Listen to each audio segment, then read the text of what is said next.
Good morning, all of you. We'll discuss some numericals on electrostatics, which will be a major topic for you. So many mixed concepts will be coming, so that I'm going to discuss.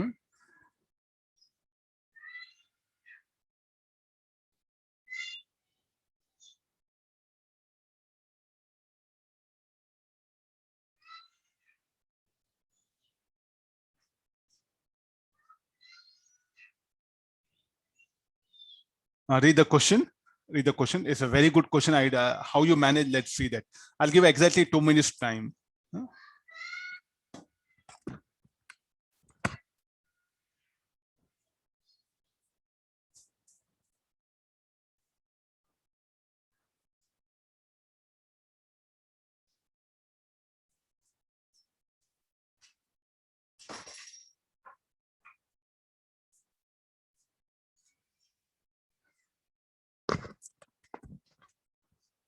Read the question. I have given diagram also.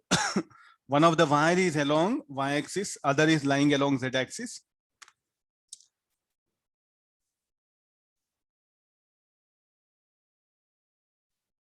Calculate the work done in joule in moving the wire to up to origin.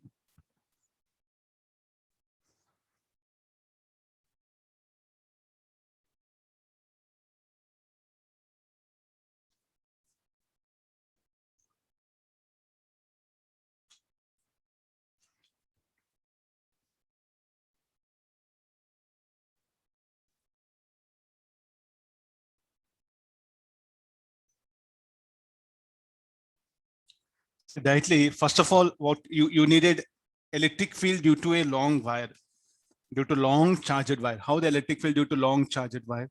If this is the charged wire having linear charge density lambda, how the field due to this will be radially outward? What we know, the field will be radially outward. There's a very small basic idea. Okay, now that the field is radially outward, then this is at a distance E. What is the electric field strength? E equal to lambda by 2 pi f naught. I think we must have a background of this. Now there are two wires are there. So work done, calculate the work done in moving the wire to up to origin. Some action agent, I'm going to move it. Then shall we say that Y2 present, Y2 is present in the field of wire 1? There'll be a better idea for us. I'll make this entire problem very simple. This is a wire 1.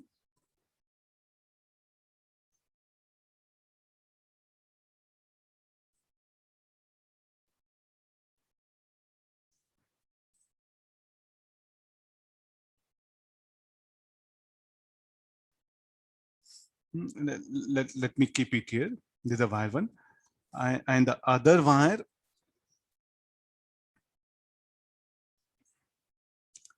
will be like this. Little bit, will make it small. Make it a plain diagram. It's a 3D diagram. Make it a plain diagram, so they'll be very easy. So the other wire is this one only.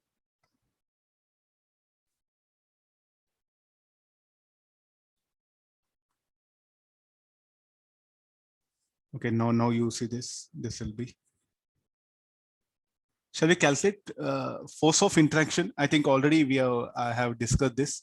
So let this be the distance d.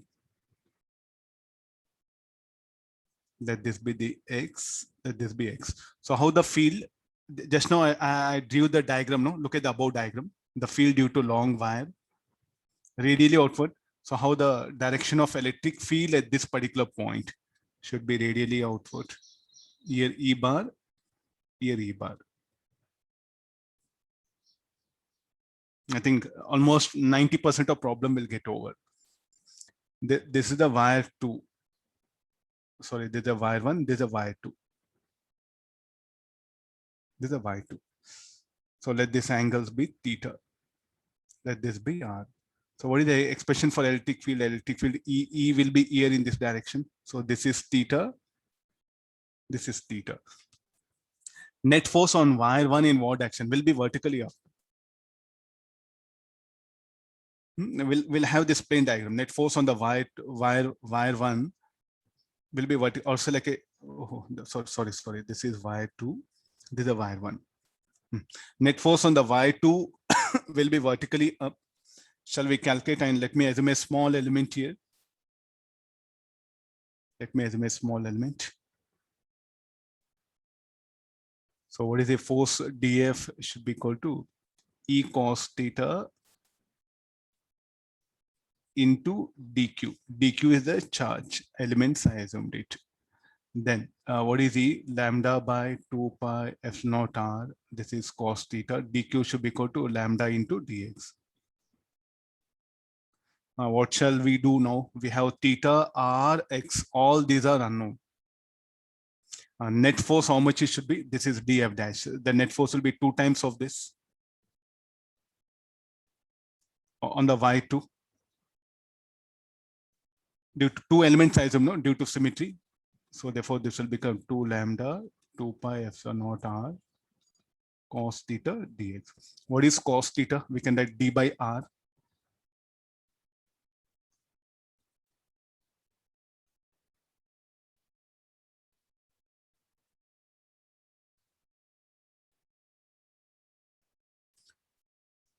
I do have the dx also. Okay, I think everything r square, what you can write, d square plus x square.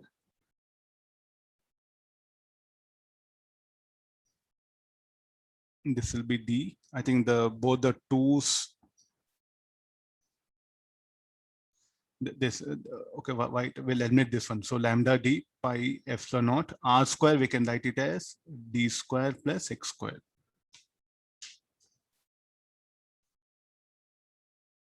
to the power of 1 by 2. Okay, this will not be there, and this is dx.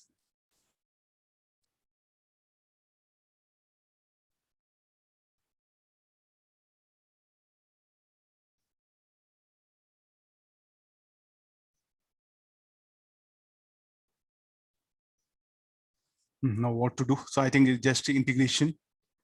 If I to integrate, so what shall we do for integration? Lambda d pi epsilon naught will come outside. Lambda square 2 Sir, lambda. 1 by d tan inverse I d made by correction here. And this will become d.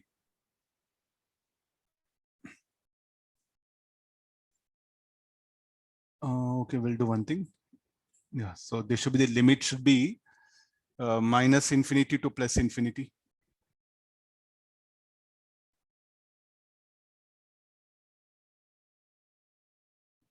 So if you solve this, the net force will become lambda square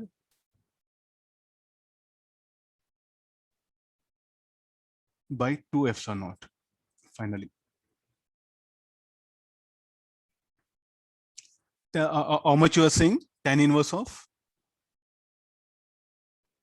nothing, sir. I just said integral part, sir. I didn't Okay, substitute then. the Yeah, limits. that one. Yeah, substituting all this, I got the net force. Look at the force on the y2. This is what? Force on y2 by y1. Is it force constant or is it constant or variable? It's a constant force, no? Then what is the work done? Just work done by exchange agent.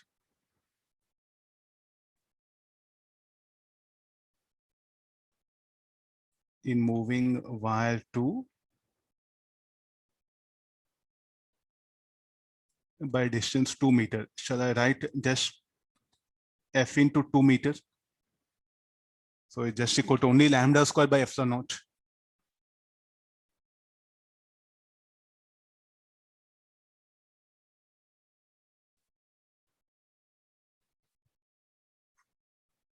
Substitute all the values, lambda value given 3 microcoulomb. Substitute everything, we'll get 1 joule. Answer will be.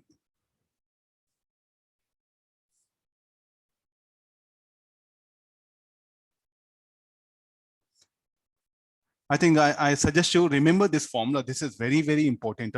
The force of interaction between two wires where the wires lie in a plane perpendicular to each other. If you know that directly, you can just conclude in a very small interval when it is very less time, or else you have to go for this.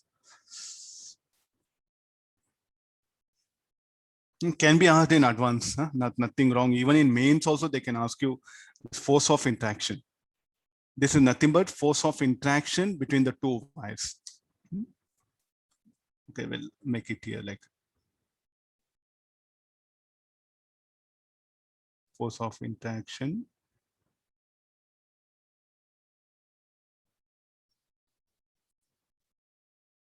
How the wires are if they are perpendicular to each other. Now same numerical, say like here only, just analyze few more situations like. All of you just see once, have a look at that one. So I think that this diagram is very important. Here is what, whenever you get a three-dimensional, make it a plain diagram. It'll be much easier.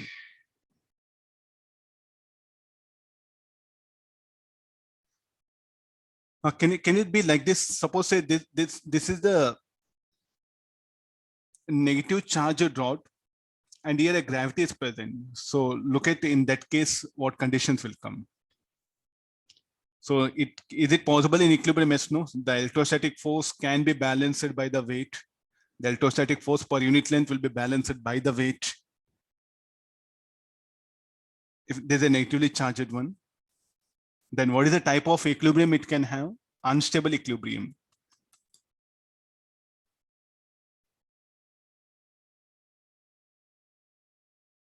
So sorry, here only, sorry, positively charged. There's a positive charge, there's a weight, no?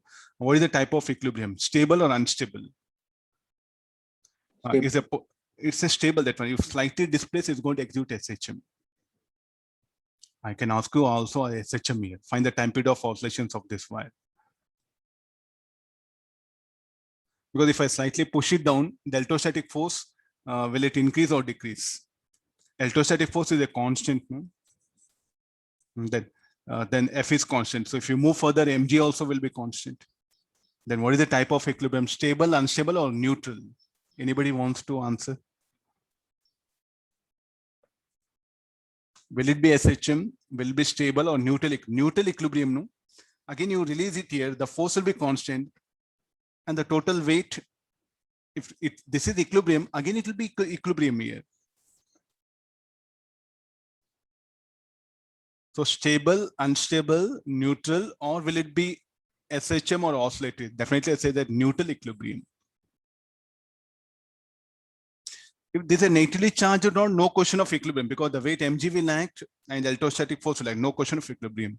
If both are positively charged, as there's a possibility of equilibrium, that's a neutral equilibrium. So we'll add that also, that condition. Almost we are very near to this one. No? If the weight of Y2 is balanced by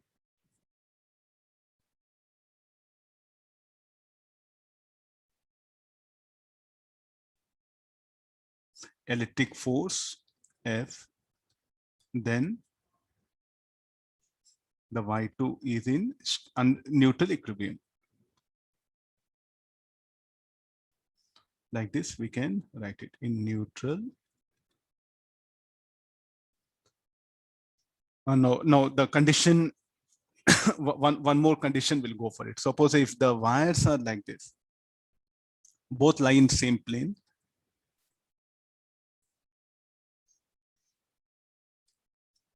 then this is the positively charged wire. This is also positively charged wire. Then how much of work done by me? Okay, this is a fixed. In decreasing the separation from 2D to D. Both are long wires.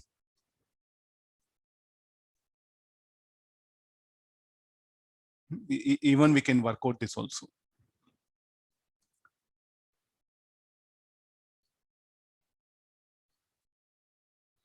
I think we have to do work, because how the electrostatic force will act in this direction. So work done by means slowly decreasing the distance from 2D to D that. Force here will be variable, will not be a constant. Then I have to do work from in decreasing the distance from 2D to D. Okay, think over it. I don't want to help further. Okay, student has to analyze.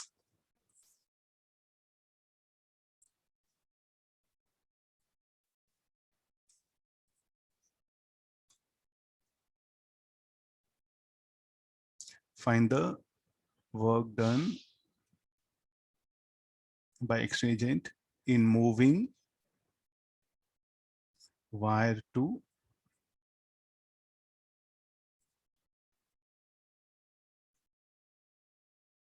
by distance D towards wire 1. Slowly it is. So wire 1 is fixed, the wire 2 is mobile. Work out this, just think on it and all. So can you use the same method or some other method is what you have to put effort.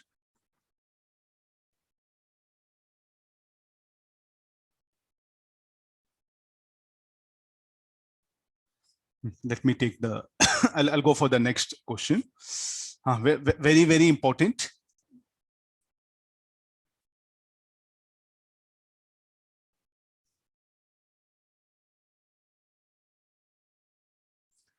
Read once, I'll give 2 minutes time.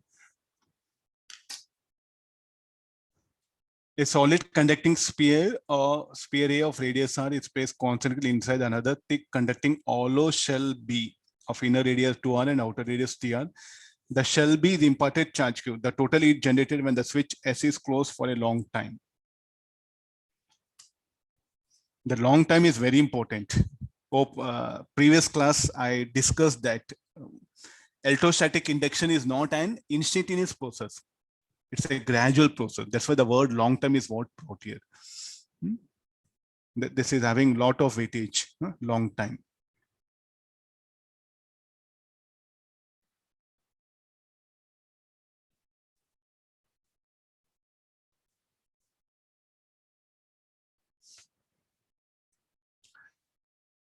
Okay, now you break up this problem into initial, before closing switch and after closing switch. Okay, this is our sphere initially.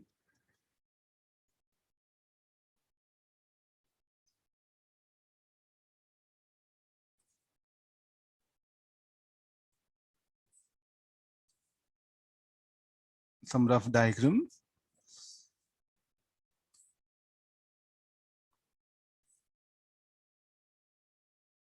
Initial, final. Okay, the final. After closing switch, we'll take it here. Yeah. So initial, when it is not earthed. When it is not earthed,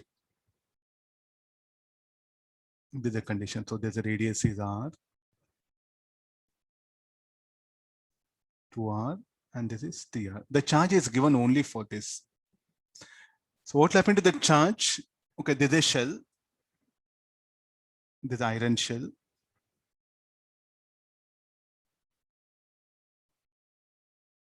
Just basics of electrostatics. It's not advanced problem, something very good concept is that. Now what happened to when you give charge to a shell? Will it go into the when you give a charge to a shell, conducting shell, will it go and reside inside? No, it will reside only on the outer surface of the that iron shell. Both are conductors. One I'm calling iron and copper, so they'll be easy for us to differentiate between them. So what all charge given to the shell, iron shell, the thick shell, will reside only on its surface. Then what is the energy of the system? I think the self energy, the initial energy of the system should be equal to kq square, kq square by 2 into radius of outer surface, 3r. Okay, this is the initial energy of the system. There is no any interaction because there won't be any induced charge on inner surface. There won't be any charge on the copper sphere. I'm going to earth it. After earthing,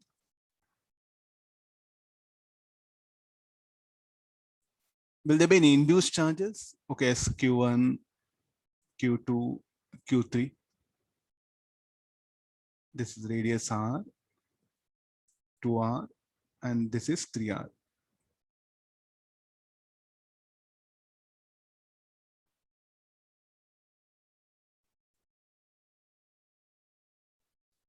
Now, what is the condition you know? A shell which is earthed, potential of that should be 0. First of all, from the Gauss law, Q1 plus Q2 should be 0. If you draw a Gaussian surface in the material of the iron shell, the net field at point P must be 0. If you remember some things what we discussed, the net field at point P is 0. If the net field is 0, net flux should be 0. So what I'm going to I'm going to draw a Gaussian surface where in the material of this shell, I'm revising almost 2-3 ideas in this given problem. If the net field is 0, then net flux should be 0. Then what is the net charge enclosed? What is the net charge enclosed here? The net charge enclosed is Q1 plus Q2. So is it justified? Q1 plus Q2 equals 0. So now one relationship is what we got it. No, which shell is not earthed? The iron shell is not earthed. Copper sphere is earthed. The charge of a shell which is not earthed should be conserved. This is the first point. Second point, charge of a shell is conserved. So therefore, Q2 plus Q3 should be equal to Q. So this is equation 1, equation 2. We'll go for the third. The shell which is the conductor which is earthed, potential should be 0. Potential of copper sphere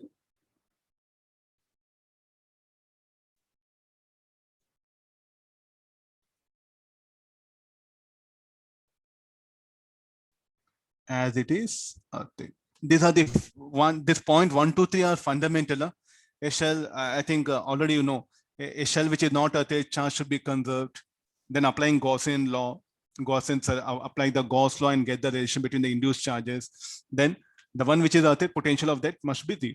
Solving now, okay, this will be equal to potential of this, will write A and B.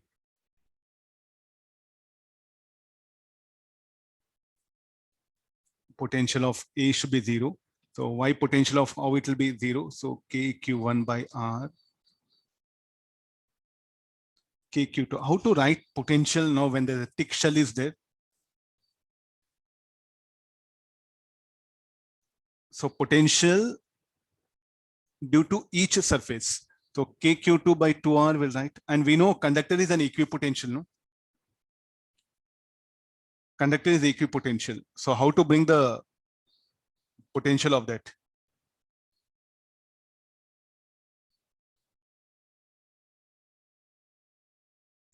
KQ2 by 2R, shall I write? As it should be. KQ3 by 3R equals 0. I think all of you look at the last, that one. How to write potentials means due to individual, each surface of a thick shell will behave like a one surface here. Okay, let's solve this now. We have so many equations. So there's equation 3. Solving, we'll get Q1, Q2, Q3. Anybody value Q1?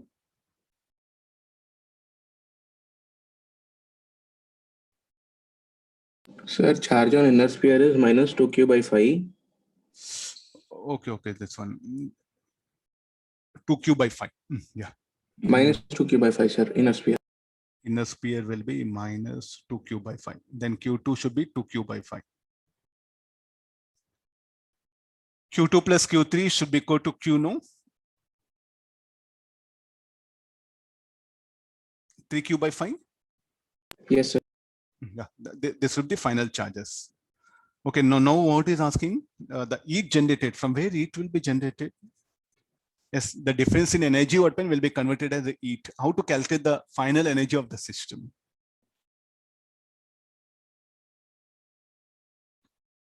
Looking at the diagram, the final energy. I wrote A, B, C. So there'll be self energy of A, self energy of B, self energy of C. There'll be interaction between A, B. There'll be interaction between AC. There'll be also interaction between B, C. How many will come? Altogether 6 will come. So self energy of A, self energy of B, self energy of C. Then there'll be interaction between AB, AC, and BC. Each surface of a conductor will behave like a isolated conducting surface, isolated conducting sphere. Okay, this surface, though this is like inner, this will, you have to treat this is like a isolated conducting shell of radius 2r.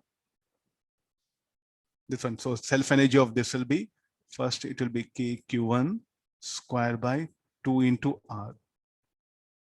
KQ2 square by 2 into 2R.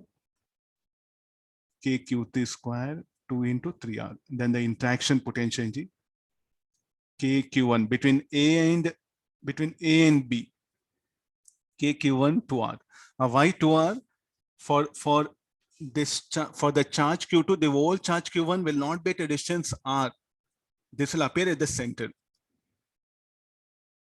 For the charge Q2, for the surface B, the whole charge here will appear to be at center.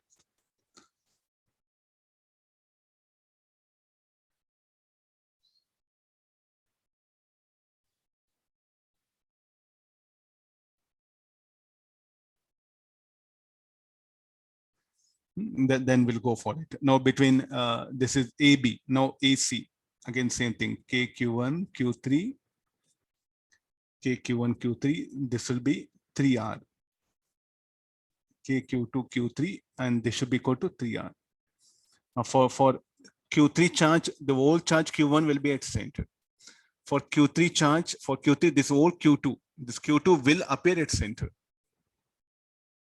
Substituting Q1, Q2, Q3, and here with sign you have to substitute Q1 where all Q1 is there negative. Here anyway, self energy will be positive.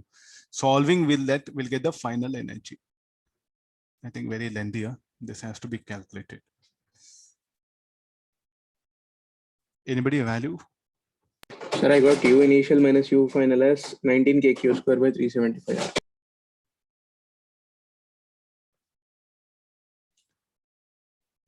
This will be 19 KQ.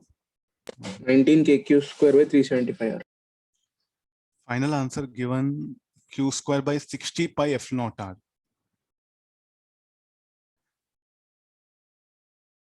K value will be 1 by 4 plus no. This will become 25. 24 it will become 24 pi epsilon naught R. This is all data. I go. Let me check my notes. This will be 40 pi F naught R I'm getting. Whether I'm right or wrong, I don't know. In ARIA, I did calculations. U final should be less than U initial. So E generated will be U initial minus U final. K will not be there.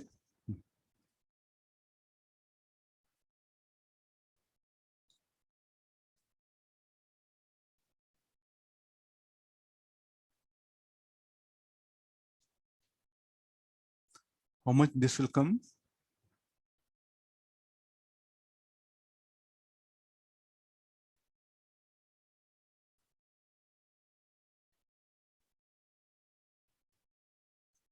-40 minus 24, 36, 36 divided by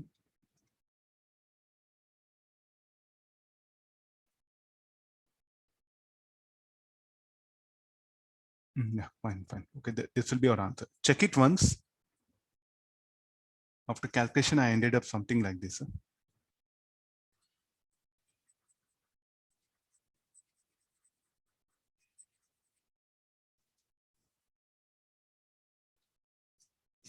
Okay, all some 3-4 ideas are just introduced: tick shell, earthing, and also the energy, self energy, interaction energy, all that one, and also the heat generated.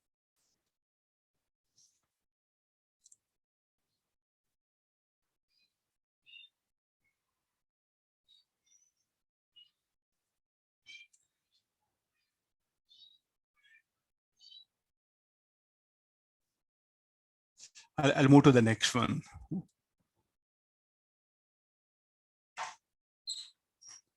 This is the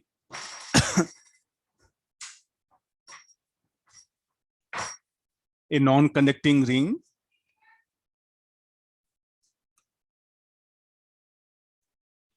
Read the question. I'll do the settings, these things.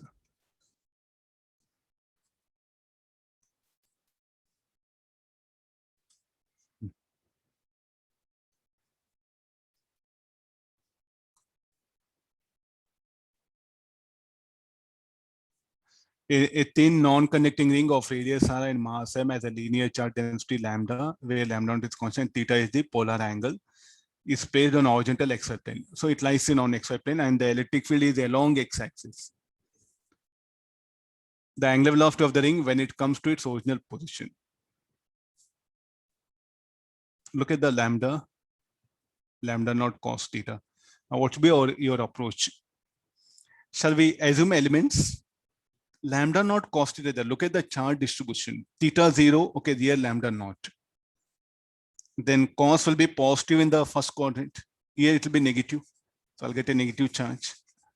What about third quadrant cos?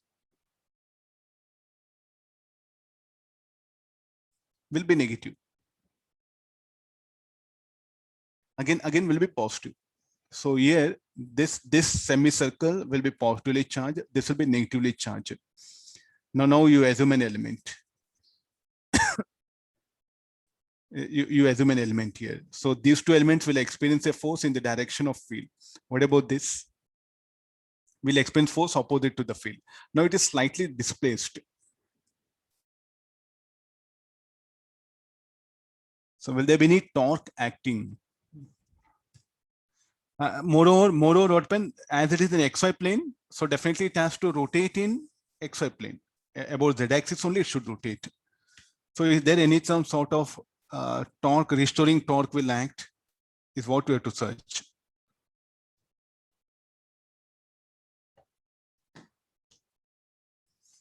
I will take the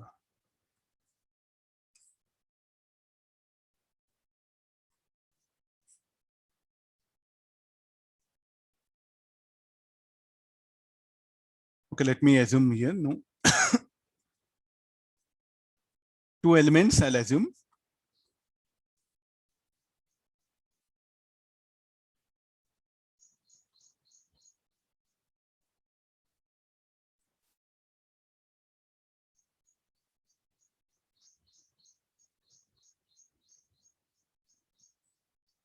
Okay, this is the one element.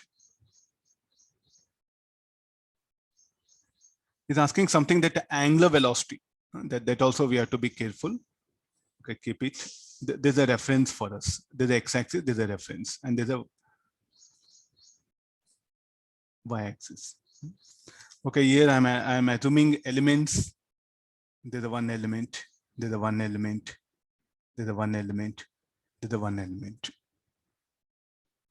First, we'll calculate the dipole moment. So this charge should be dq.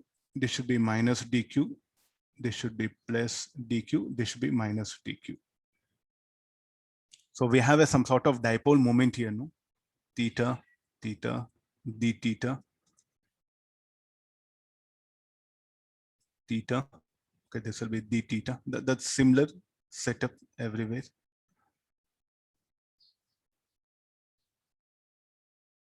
You treat this as one dipole. This as one dipole. We'll calculate the net dipole moment of the system. After getting the dipole moment, then we'll get into the concept like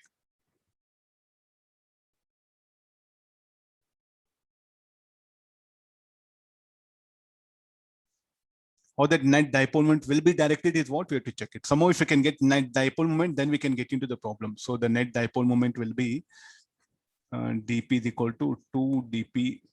First dp dash will calculate. So dp dash should be equal to distance directly 2r into dq. Net dipole moment should be equal to 2 dp dash sine theta. dp dash should be equal to yeah, we'll substitute this value 2r dq sine theta.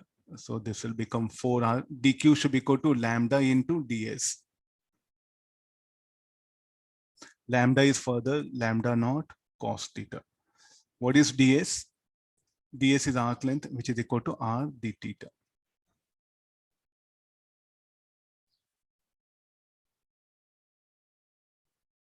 For lambda naught r square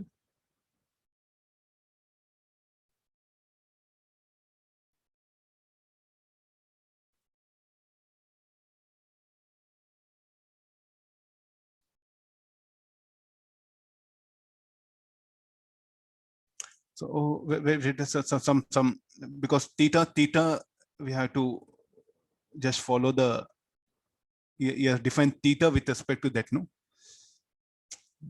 Cos theta will come. Because theta defined x equal to 0, no? So we'll continue with the same thing. So this will be cos theta. Cos square theta d theta. This will become 1 plus cos 2 theta by 2. So 4 lambda naught r square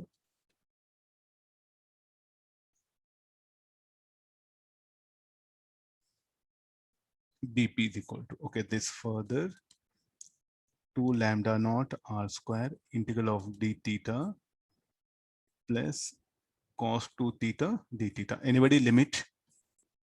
Net dipole moment I needed. I assumed 4 elements. So shall we go for 0 to pi by 2 or 0 to 2 pi or 0 to pi?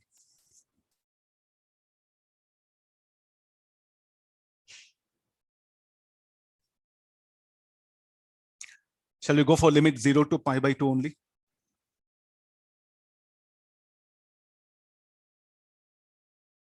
Then this net dipole moment 2 lambda naught r square pi by 2 1 by 2 sine 2 theta 0 to 2 pi.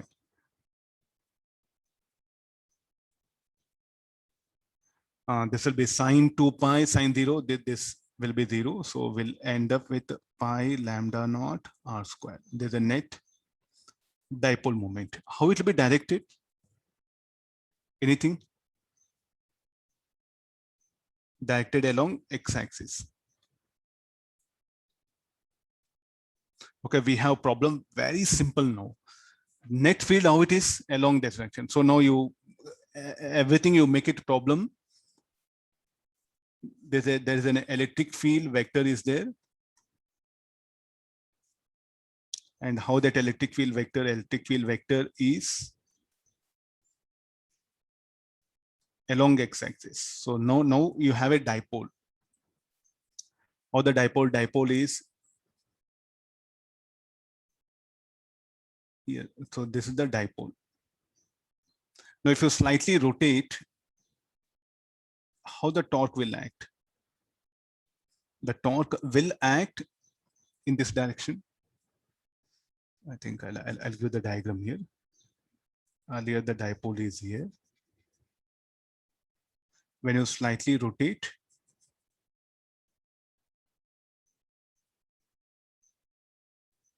theta already we took, no, we'll take pi. So how the resultant torque will act in this direction.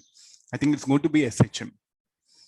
So then this resultant torque should be equal to PE sine pi. Then this should be equal to moment of inertia minus I alpha equal to PE sine phi. Then alpha equal to minus PE by I. I is the moment of inertia about 0.2. Let me write that also. I naught. Okay, this is the phi. So this is the angular frequency is how much given? PE by I naught. It is rotated by too small angle theta naught. Then is asking the angular velocity of the ring when it comes to its original position. So again, when it returns back, again, when this dipole returns back, I think I need some set of diagrams.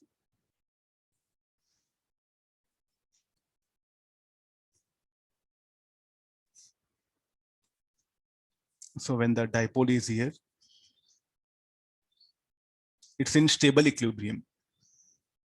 There's a dipole. Now it is being rotated. Theta naught and released. So when it returns back, is asking that angular velocity.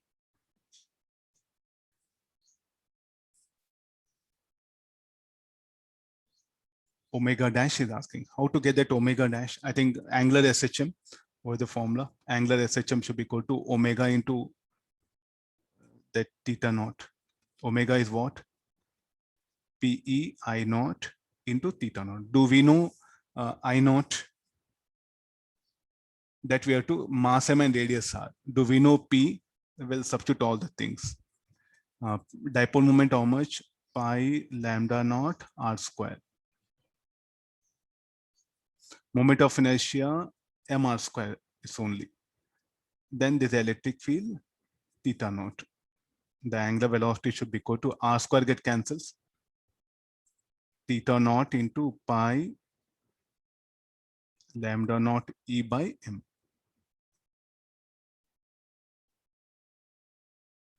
Angular speed of ring at mean position. On one side, electric dipole, then SHM. We do get confused with this as angular velocity. That's what this is what angular frequency it is. Some students will end up this as answer. It's an angular frequency. This is angular velocity or angular speed. Angular velocity will write it.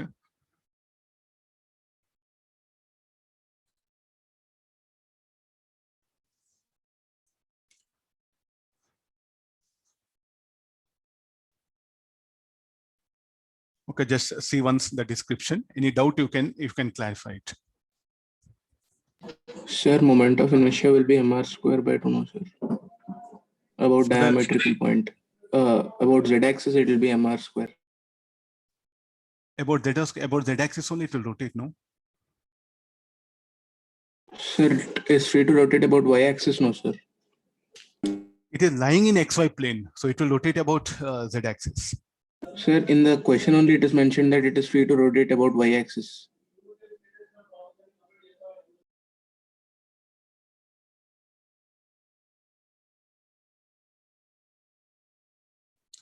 No. It is that it's free to rotate about. Okay, I'll make correction in the question. Huh? It has to be there. How come?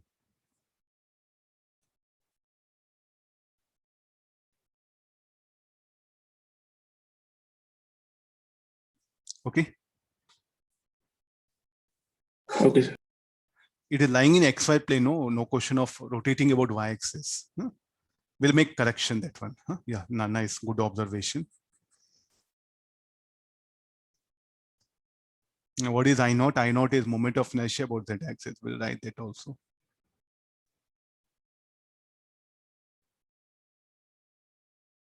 Moment of inertia about z-axis.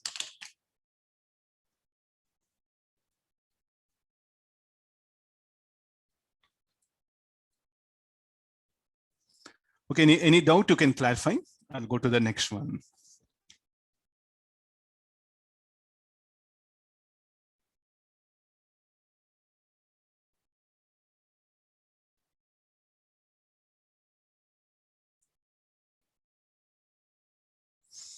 We'll move to the next one. There's a very simple question. So I think if I ask you theoretically, your answers will change. That's why I just made a numerical. So through numerical weapon, you can really conclude. Last is asking, does your answers in A and B differ? Why? First you work out, then after comparing the data, you can better make it out. So here's the question. We have one solid charged sphere, another is a shell, where the charge is distributed uniformly throughout its volume, that is Q. Here a charge is present only on the surface of a shell. The two spheres are far apart. A point charge Q is moved slowly from the center of the shell through a small hole in it to the center of the sphere. Find the work done by X agent in the process. Far apart. I think that this language is very important.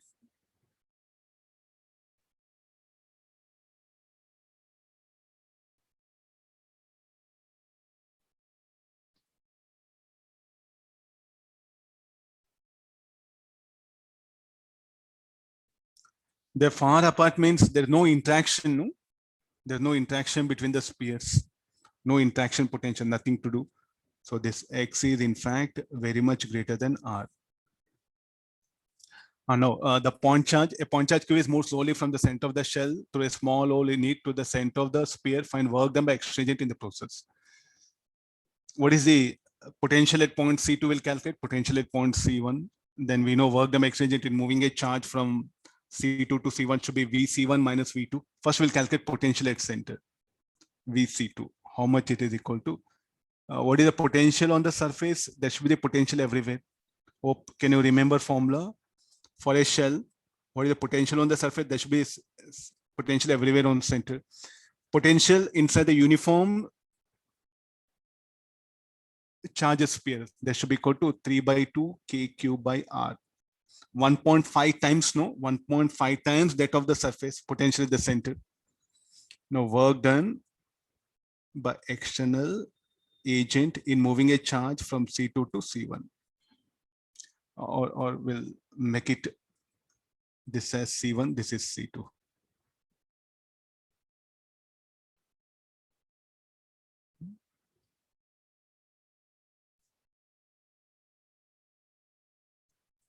Work done in exchange agent in moving a charge, this should be equal to how much?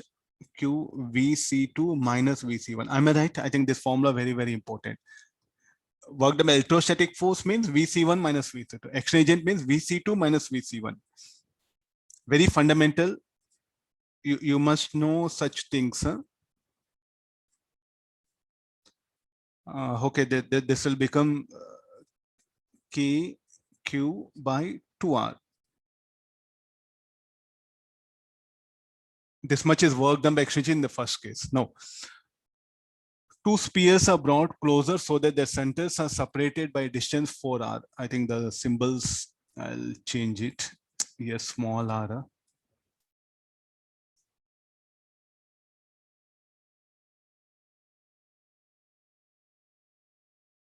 I made change symbols also. I change it.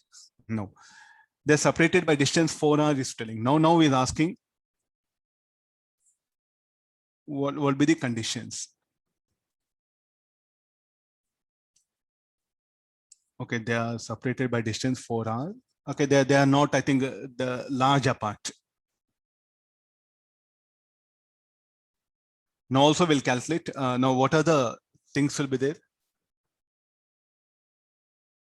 When you're calculating potential at C1, I think, will there be any influence of this second charged sphere?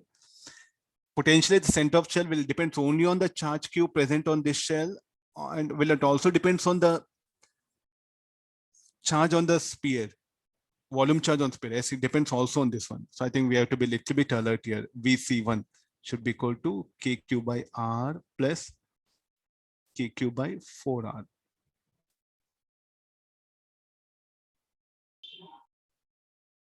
Why that 4R is brought?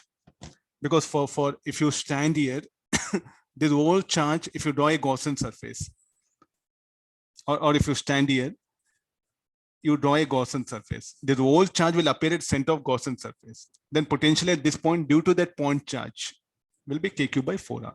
So this will become 5 KQ by 4R. Keep it here. Now VC2 will calculate. This should be equal to 3 KQ by 2R plus KQ by 4R.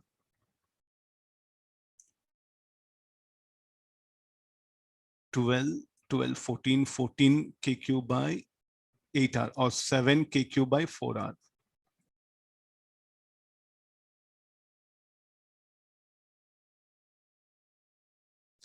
K is 4 pi epsilon naught, no? Okay, let me retain that. Okay, now what is work done by exchange agent in this case? The same condition, C1 minus C2 should be equal to Q VC2 minus VC1.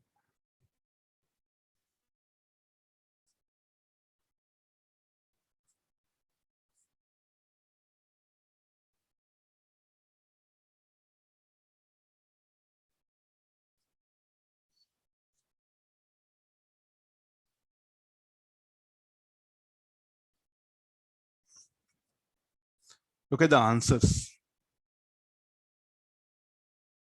Same, no?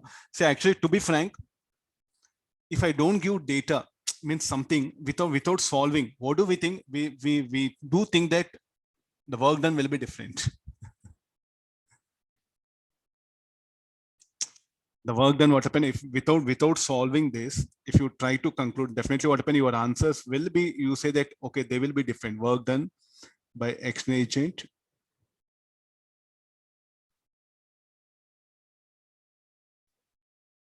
Your answers will say that will be different. But see, that's why some of the things what happen, we cannot just mere looking at, you cannot conclude. Better what will happen, even in electrostatics, better assume a situation, have a data, then you can conclude.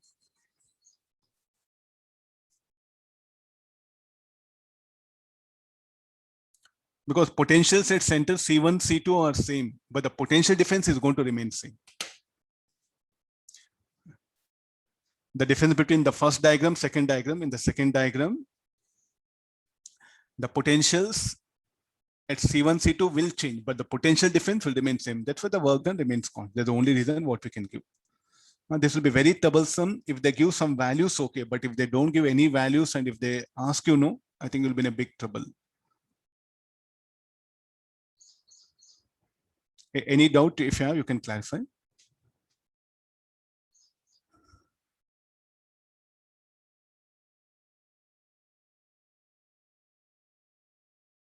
We'll take the next one here.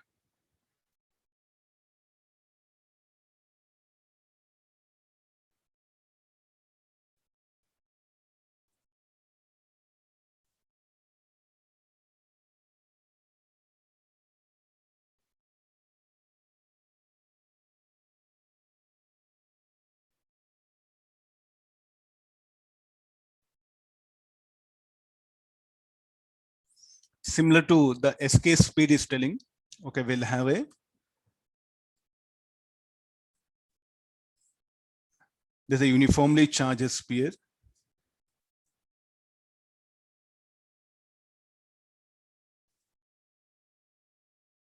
Having a radius R, uniformly charged sphere, right? It is also having the volume charge.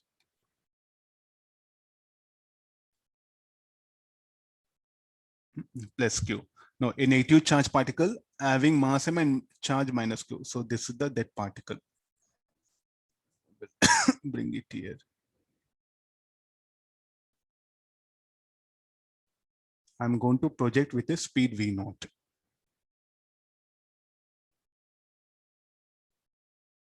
No, will that projection speed, escape speed, will it depend on small q? Okay, let's do one thing.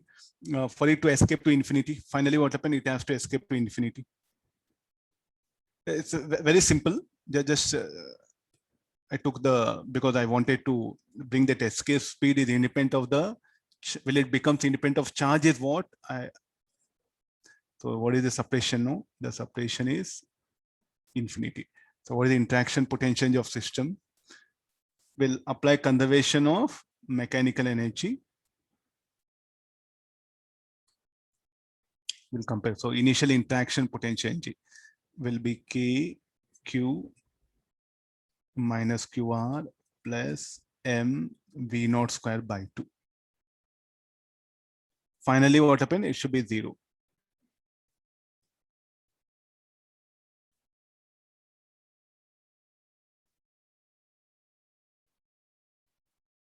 Two KQ by MR.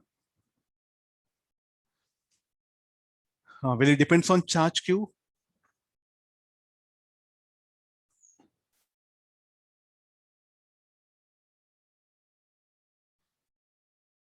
Yes, no, it in fact depends. We think that mass something in gravitation chapter, it was independent of mass, but here what it depends upon the charge. The escape speed, what we are going to give, no, it is depends upon the charge Q. I think this is very important. Anywhere in exam, they can dump you. They'll twist question. They don't explain question neatly like this. They directly that one. The escape speed of a negative charge particle from the surface of a uniformly charged sphere will be related to its own its charge by this equation.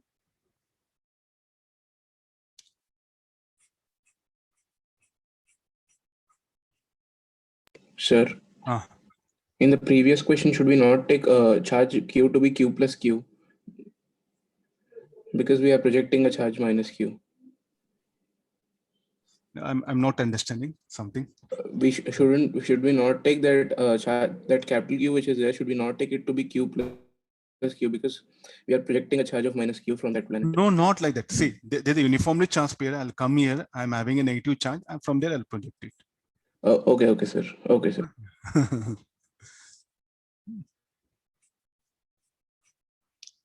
No. Small idea of the oscillations, vertical circular motion.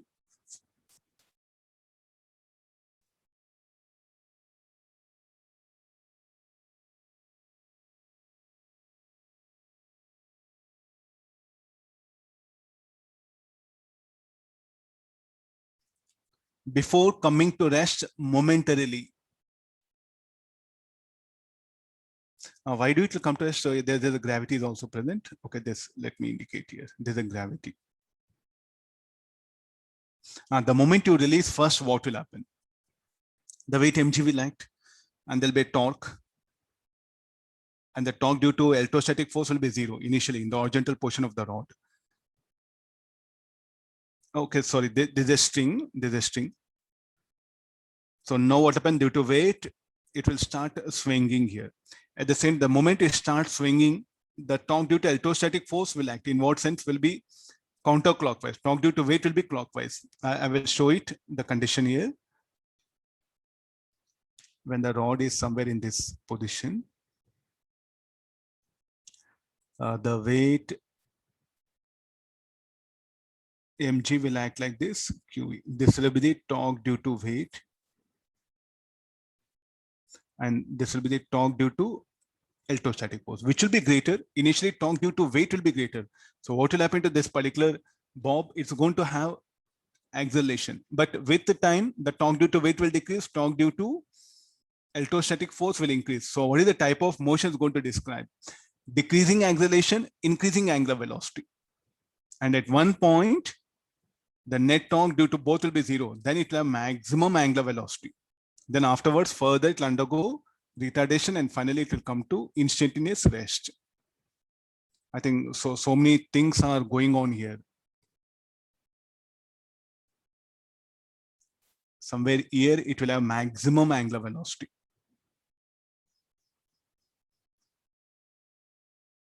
Omega max. Then afterwards it will undergo retardation. Then finally there's the instantaneous rest.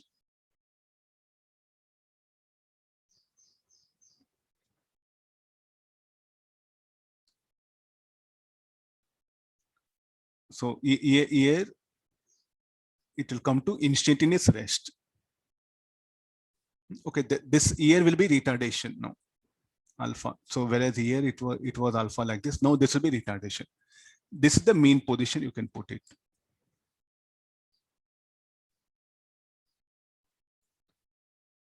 Okay, agree this. So this is the instantaneous rest position.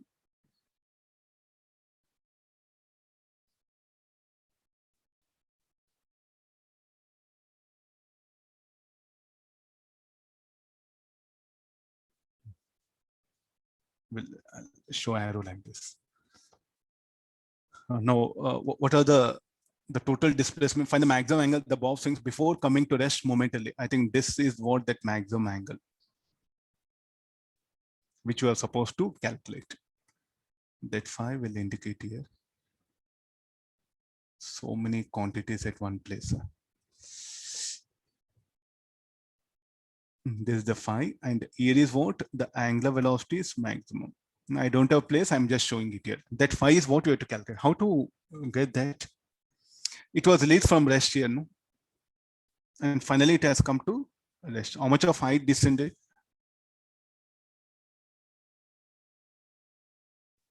Take help of geometry. Finding very difficult, take help of geometry. It is, this is what the thing that one. So this angle is what? Phi. This is L. So this will be L sine phi. So the decrease in gravitational potential G should be equal to work done by electrostatic force. Where the bob was here. No, it is at this particular point. How the electrostatic force will act in this direction. What is work done by electrostatic force should be negative. What was the displacement? It was, this is L cos phi, and this distance was L, no? So initial kinetic energy at A, this is B, will write it. So Ka plus work done by gravity, that should be equal to mg into L sine phi. Work done by electrostatic force, Fe into L minus L cos phi. This is a displacement. Or very simple, I'll write this is X, this is Y. Next step, I'll substitute, so that will be easy for you how I'm writing that equations. Equal to final kinetic energy Kb. It was released from rest. Y is L sine phi. F is QE. X will be L into cos phi equal to 0. So this will be mg sine phi equal to QE 1 minus cos phi.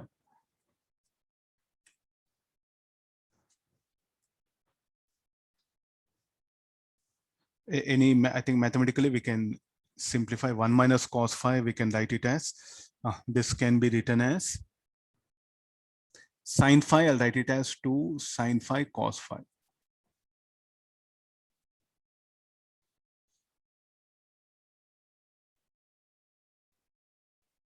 Am I right? Trigonometry, 1 minus, so 2, 1. It'll be like this. Then tan phi by 2 equal to mg by QE.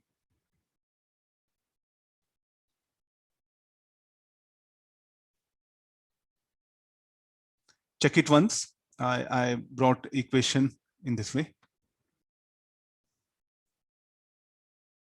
2 tan inverse of mg by QE.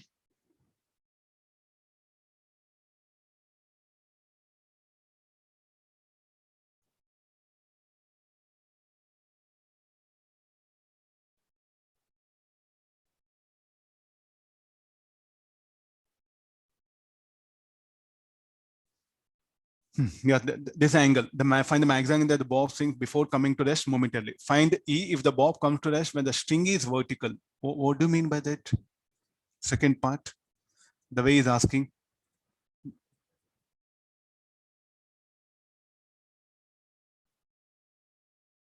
Answer for part A.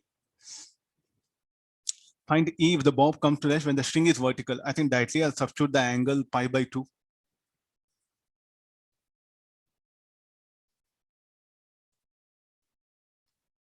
Let's not go for again the mathematics. Here only this angle pi by 2 substitute. So pi by 2 is equal to 2 tan inverse of mg by QE only, no? It is. No,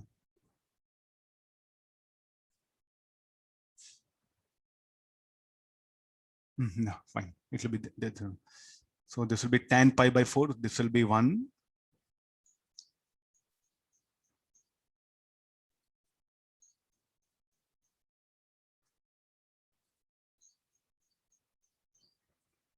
So E equal to mg by Q.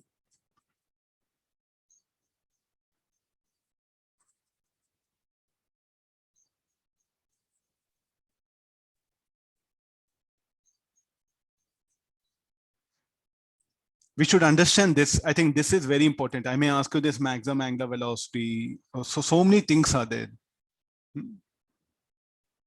This applying this conservation of mechanical energy principle here, I could have applied conservation of mechanical. Very difficult, no? The decrease in potential energy. How to get the decrease in electrostatic potential energy will be very difficult. So better take help of work energy theorem. So when charge is moving in electric field, don't go for interaction potential energy. Very difficult. So better express in terms of work done by the field.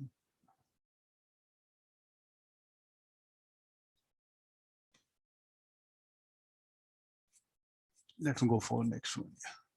This already, I think this already discussed in my notes. It's available. Take it. Okay, let's, this is one very good problem.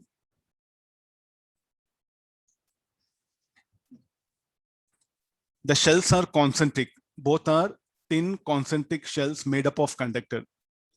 The radii are R and 2R respectively. 2R. Okay, we'll write it here. This is 2R.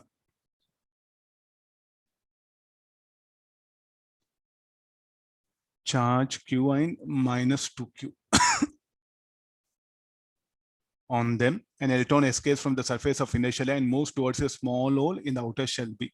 What's the minimum kinetic energy of the emitted electron so that it can escape to infinity through that small hole in the outer shell? I think everyone is able to notice this is the outer shell, this is the inner shell.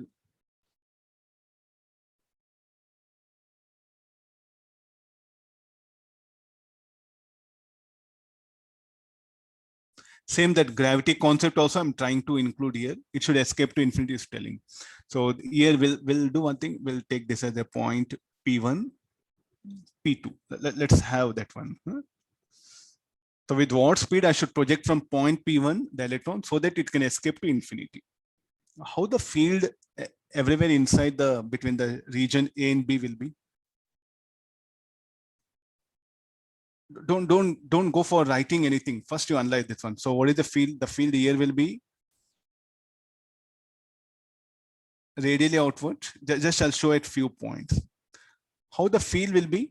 Field outside the outer shell should be radially inward because there's a negative charge, no?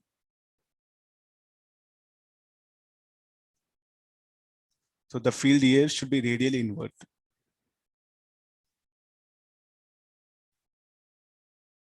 Now you analyze. If an electron present here, in what direction will experience a force?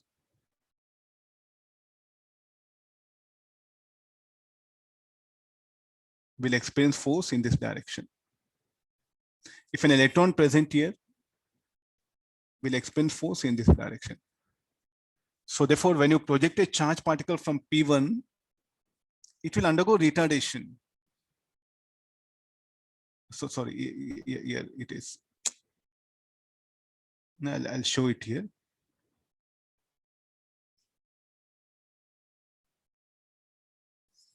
No, when you project a charge particle from P1, it will undergo retardation. And somehow if it reaches here, just with a non-zero velocity, afterwards what will happen? The electrostatic field here what will drag it to infinity. No? So you need not to do work to send till infinity. Just do work to send it from P1 to P2. That is enough, the first case.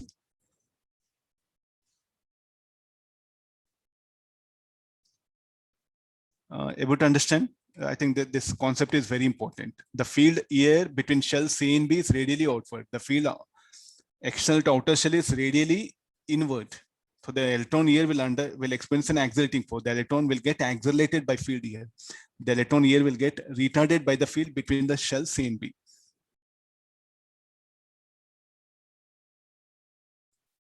Agreed? So therefore now let me get the first potentials, and then we'll see. Potentials at VP1. What is the potential at point P1? KQ by R plus K minus 2Q by 2R.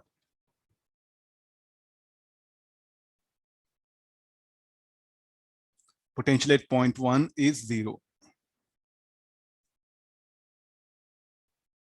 Then potential at point P2 will calculate.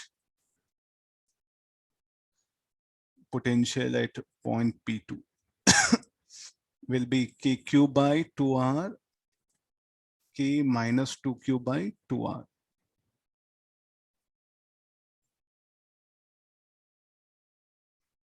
KQ by 2R. Okay, then we'll write the equation. Initial kinetic energy M U1 square, I'll write. There's a point 1, no? U1 square. Work done by electrostatic force in moving the charge Q from P1 to P2 should be equal to this one. That minimum speed is what we are calculating. So M by 2 U1 square. What is work done by electrostatic force should be equal to Q VP1 There's a charge of electron is minus C. Vp2 equals 0.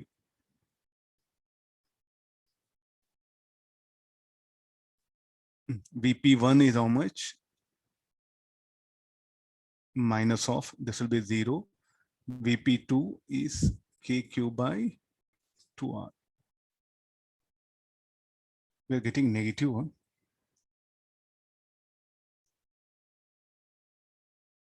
This will be negative. Okay, yeah. So this will be minus of minus, this will be plus. So therefore, this will become U1 is equal to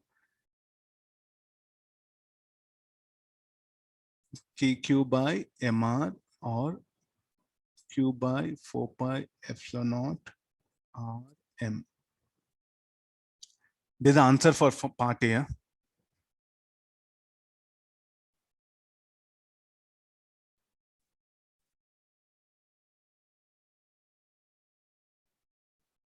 Minimum speed of projection at point P1. No. What about what would be your answer if charge on both the shells were plus Q?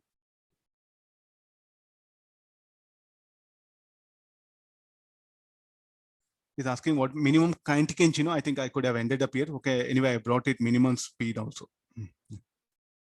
What about the next thing?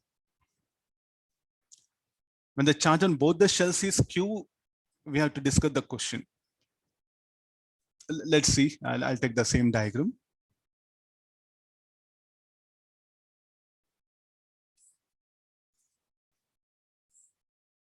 Oh, no place. Huh?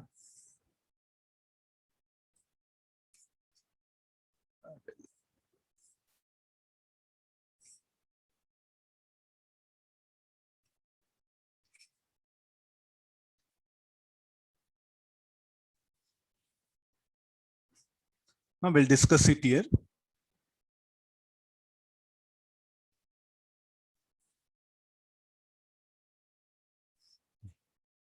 No, here when the charge on both the things are positive, what about the field here? The field external to outer shell will be radially outward. Where is it? This one? Yeah.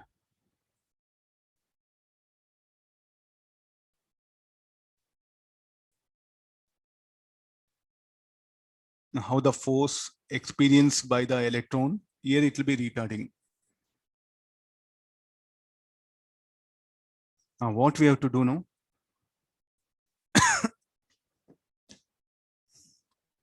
It has to overcome the retarding force between the shells A and B, and also what happens when it is moving from B to infinity. Any change in the problem?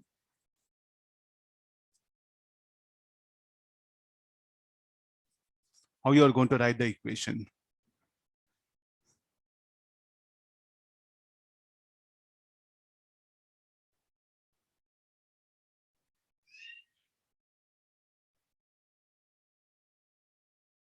First, what happen, it should reach point P2. Again, at point P2, what happen, it should have the enough kinetic energy so that it can reach the infinity. There's a retarding force both in these regions. But how to get this? Because I'm going to send from here. No, I think this is very important. First time you're saying, usually we have done all the problems here. I'm going to project a charge particle from the inner shell. What should be the minimum kinetic energy so that it can escape to infinity? First, we'll do one thing. What is energy I should project so that it will move from P1 to P2? Again, from P2 to infinity. First, we'll calculate from P2 to infinity how much of energy is needed. Then again from P2 to P1. So potential at point P2. Potential at point P2 should be equal to KQ by 2R, KQ by R. 2 KQ, 3 KQ by 2R. Potential at point P1, KQ by R. Okay, I think 2R it will become only KQR. Potential at point P1 here at this point, KQ by R plus due to the charge on outer shell, KQ by 2R. So this will become 3 kq by 2r. So first from M into U2 from this point, from point P2.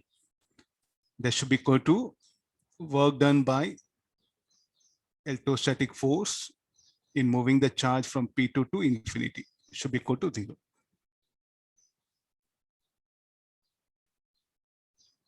This should be equal to electron, no, it is potential at point P2, kq by r will have this energy, no need to solve, kq e by r. Again, I should project with a kinetic energy at point P1 so that it can reach P2. So then the formula will be mu1 square, work done by electrostatic force in moving a charge from P1 to P2 should be equal to mu2 square.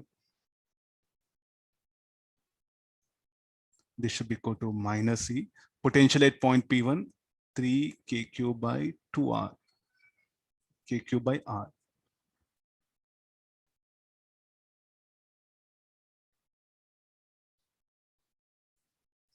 This will be how much it will be, kq by 2r.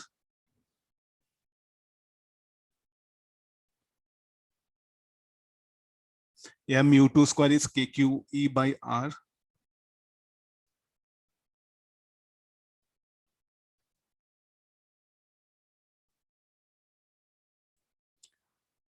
For our answer will be 3 kq e by 2r.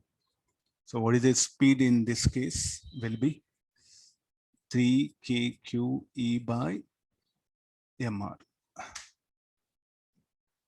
So look at this speed.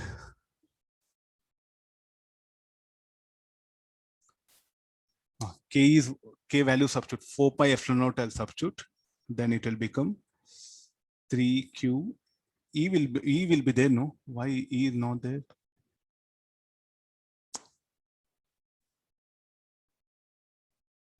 Some E I'm missing.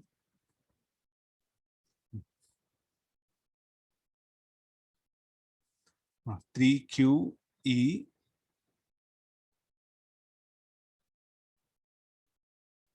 Speed will be less or more? Check it now. I think it's more, no? Root 3 times more than that one.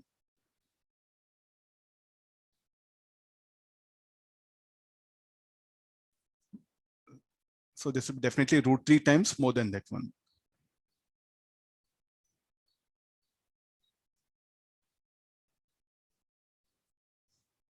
See, all these are very simple. Huh? There are no mathematics, no integration, just all the basic concepts. What all the basic concepts are there, no, should be applied properly.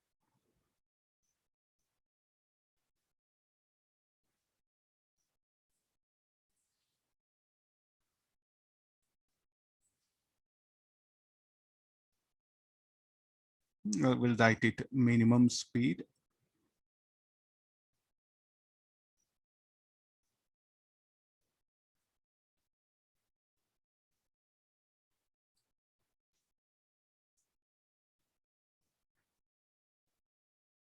Potential at point P1 is 0 and at infinity is 0. So no need to provide kinetic energy. No, not like that.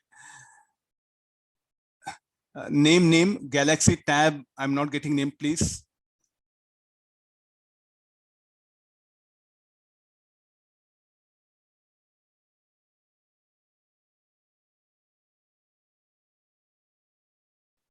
Somebody asked a very good question. Galaxy Tab A, name not displaying. Please respond.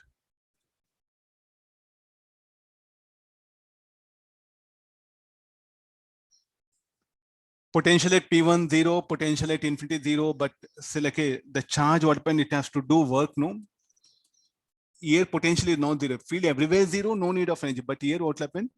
Here we have to project because the moment here the electrostatic force is acting in what direction? Towards left. So it will undergo retardation. Again, it will undergo retardation. It has to overcome this electrostatic field to reach that infinity. So therefore, some energy has to be imparted. Why induced charges? So I think account to induced charges plus Q minus Q, again 2Q. Again, you work out in any way, you'll get the same thing. For thin shells, the induced charges, if you consider, if you don't consider, it doesn't matter.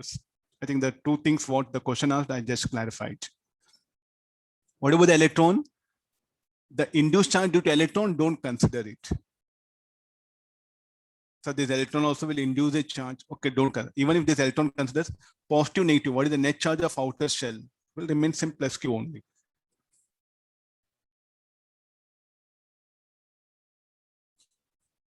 The last one, I think this will be best question is what I have brought it. Let's see that. I'm asking potential at pointer. Look at the charge. Quarter part of the ring is charged here.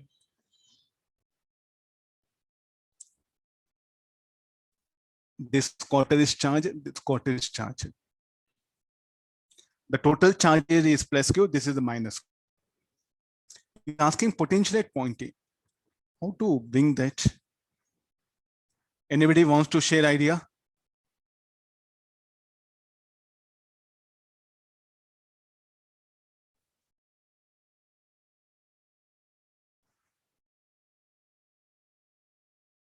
Rudransh. Rudransh. Yes, sir. Okay. Can you suggest any idea?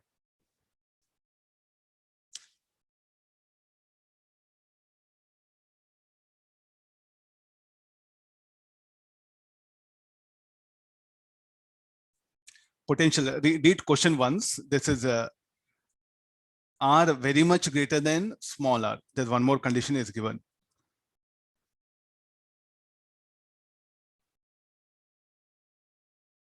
You have a Gauss law on one side. Due to point charge, we know potential. Okay, there's another idea.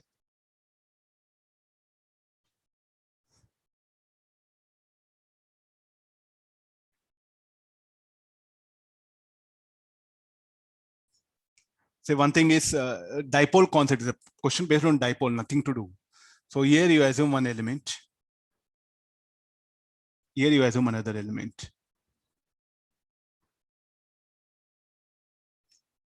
Then will it become a dipole? Yes, it will become a dipole. So we'll calculate dipole moment, and the dipole will get oriented, will make an angle 45 degree with x-axis. Do we know how to calculate such dipole moments? As just previous problem also we have seen. This is theta. This will be theta. This will be d theta. This is a dq. This is a dq. So the net dipole moment of system first will calculate. That should be equal to 2r into dq. dq is what? Lambda into ds. Lambda is q by pi r by 2. This should be ds is what? R d theta. Angle subtended by it, small r. All these are smaller. I'll make changes. So this will become 4 r square q by pi d theta. What is the net dipole moment? 0 to pi by 2.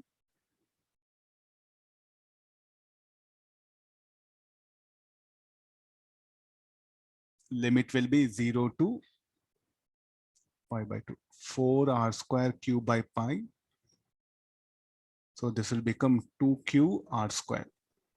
Sir, in the denominator, you missed an R, sir. Okay, this small r. Okay, only one r will be there. Huh? Yeah.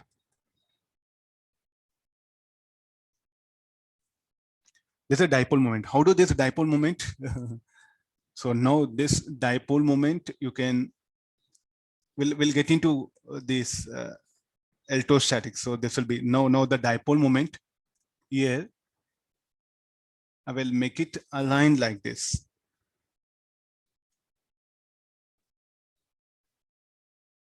And it is making angle 45 degrees. I am asking you at a distance point A. So do we know any potential?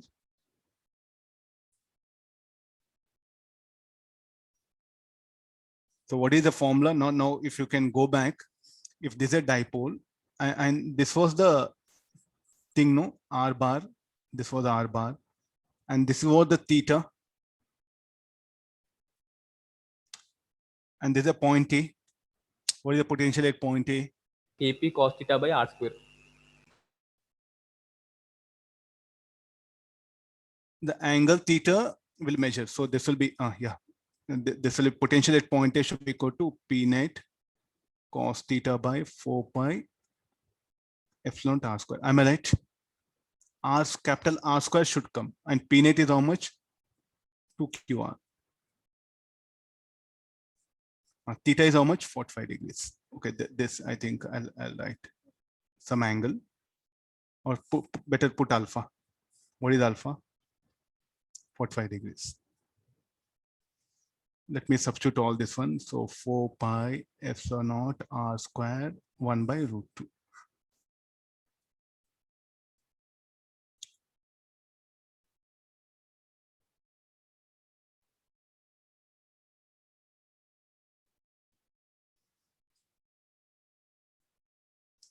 So this will be the potential at point A. We should not take a risk of what, like, I'll assume, sir, one element, I'll find out potential at point A, then, okay, you enjoy method integration. It's a dipole idea that fall. Replace this charge system by a dipole, and due to a dipole, the electric field or potential at any point due to a dipole. Maximum, try to think in a very small way. What all we get, what all we get, the numeral, especially in advanced, where the sharp thinking is what they will suggest, not something lengthy integration math based. You have to analyze, then write equations. So what is the best thing? Never write equations. First, you have a background, have clarity. This one, what is the idea? That one. Once that idea clear, then execute that idea by writing equation. So what students are doing, they'll write equation. Why you're writing equation, you don't know. This approach is not needed in advance. First, you understand, okay, the point is there. So can we assume an element here, find out potential? So the mathematics will be very difficult. What is the other idea? Can we calculate interaction potential? I'll assume a small q here. I'll calculate interaction potential. If you know interaction potential, can you calculate potential? That is also very difficult. So equal and opposite charges, dipole, okay, different. So 1, 2, 3, 4, 4 ideas are there. Apply any one. Which one will help you a lot to get the answer without mathematics? Finish all.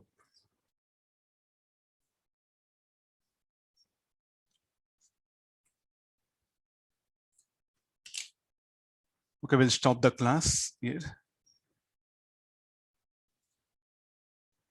Okay, thank you all of you. This one. Please do work out numericals, revise, and also what happened, try to revise the concepts. 50% of revision, or so some of you say, like, shall I do advanced paper? Yes, better work out now only, not before exams, just before exams. Okay, bye, see you. Take care, kids.